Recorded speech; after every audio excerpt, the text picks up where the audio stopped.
তো হ্যালো বন্ধুরা, স্নান পুজো সেরে চলে আসলাম ছোট্ট একটা ব্লগের সাথে। তো আমার সাথে থেকো আর পুরো ভিডিওটা দেখার জন্য সকল বন্ধুদের কাছে অনুরোধ রইল।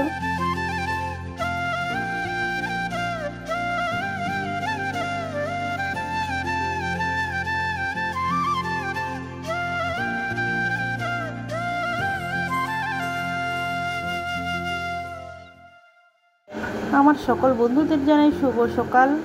সকলেই তোমরা কেমন আছো? আশা করি ভালো আছো, আমিও খুব ভালো আছি। তো আজকের ব্লগটা আমি দুপুরের মেনু থেকেই শুরু করছি। আজকে দুপুরের মেনুতে হয়েছে লাউ চিংড়ি, ডালের বড়া, আর হয়েছে চিংড়ি মাছের মালাইকারি। এদিকে ভাত হচ্ছে, ভাত এখনো হয়নি। তো রান্না আমার হয়ে গেছে। এই যে লাউ চিংড়িটা আমার দুবেলার সবজি, একবারই বানিয়ে নিয়েছি, আগেও বলেছি। তো দুপুরে খাওয়া দাওয়া করে আমি একটা জায়গায় যাচ্ছি এখন, হোমিও ডাক্তারের কাছে। তো আমি যাব, আমার সাথে আমার বান্ধবীও যাবে, দুজন মিলে যাচ্ছি ওষুধ আনতে। বন্ধুরা, তোমরা ভাববা না আমি একই রকম প্রত্যেক দিনই রান্না করছি, লাউ চিংড়ি ডালের বড়ি, কিন্তু ঘরে রয়েছে কি করব, সেটা তো ফেলে দেওয়া যায় না বলো। বন্ধুরা, আমার বাড়ি থেকে ভালোই দূর আছে মেডিসিনের দোকান, তাই আজকে তাড়াতাড়ি বের হচ্ছি, ফিরে আসছি একটু বাদে। তো আমরা পৌঁছে গেছি ডাক্তারবাবুর বাড়ি, একটু ভেতরে বাড়িতেই বসেন উনি। খুব ভিড় হয় তো, এই জন্য আমরা তাড়াতাড়ি চলে এসেছি। দুই একজন করে যাচ্ছে, এরপরে আবার দেরিতে আসলে প্রচুর ভিড় হয়। এই হচ্ছে ডাক্তারবাবুর বাড়ি যাওয়ার রাস্তা।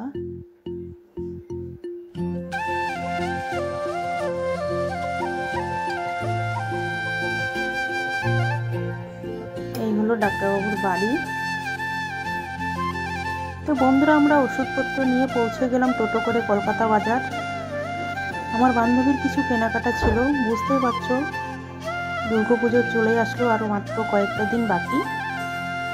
তো বন্ধুরা, আমি যেখানে সেখানে আর ভিডিও করিনি, কেননা ডাক্তারবাবুর বাড়িতে গেছি, সব জায়গায় ভিডিও করা যায় না, সবাই পছন্দও করে না, তাই যেখানে যেখানে নেওয়ার মতো সেখানেই আমি ভিডিও ক্লিপসগুলো নিয়েছি।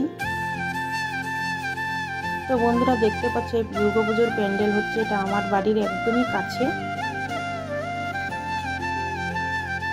তো এখন আমরা যাচ্ছি বাড়ি, মার্কেটিং হয়ে গেছে। তো বন্ধুরা, আমার পাশে থেকো আর বেল আইকনটা প্রেস করে চ্যানেলটাকে অবশ্যই সাবস্ক্রাইব করে দিও। তো ভিডিওটা এখানেই শেষ করছি। সবাই ভালো থেকো, সুস্থ থেকো।